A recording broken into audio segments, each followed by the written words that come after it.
David, on entend souvent que quand on arrête de fumer, on est plus stressé, on grossit. Est-ce que c'est vrai? Alors en fait, le stress, il est dû au manque de nicotine. D'accord. Donc en fait, la cigarette génère elle-même le stress qu'elle soulage. À plus ou moins long terme, les niveaux d'anxiété, quand on arrête de fumer, diminuent dans le temps. Ça, c'est également une idée reçue. D'accord, donc c'est l'anxiété qui va provoquer parfois la prise de poids après si on arrête de fumer. Alors si on arrête de fumer, la prise de poids, elle est due en fait au manque de nicotine. D'accord. La nicotine est un coupe-faim naturel. Oui. Et donc quand on arrête de fumer, on n'a plus ce coupe-faim naturel et l'appétit revient. La prise de poids souvent est liée justement à une insuffisance d'apport en nicotine. D'accord. C'est-à-dire que lorsqu'on est bien suivi par un infirmier ou un médecin tabacologue et qu'on a assez de dosage en nicotine, au final, on n'augmente pas tant que ça sa ration alimentaire. C'est une des questions qu'on pose quand on suit notre patient. Justement, on se dit, est-ce que vous avez augmenté votre appétit? Est-ce que vous avez augmenté votre ration? Après, on surveille le poids.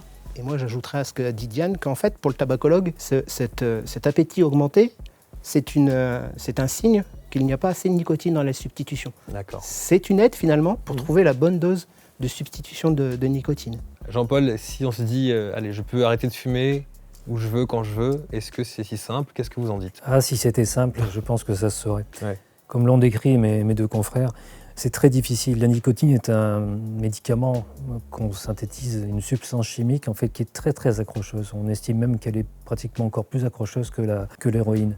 Donc se battre seul contre effectivement cette intoxication à la nicotine, c'est un petit peu mission impossible. La prise en charge pour pouvoir arrêter, elle est très multifactorielle. On a parlé de stress, on a parlé de compensation, c'est effectivement des choses que l'on voit la plupart du temps quand on discute avec les patients. Quel est le gain que vous avez avec le tabac? Mais dire qu'on peut arrêter, on a des stratégies qui sont très patient-dépendants. Ça peut être des patchs, ça peut être des substituts nicotiniques. Des éléments sur lesquels, au niveau de ma structure donc de soins d'addictologie, nous sommes très pertinents, c'est sur l'approche, en fait, sur le plan des thérapeutiques cognitivo-comportementales.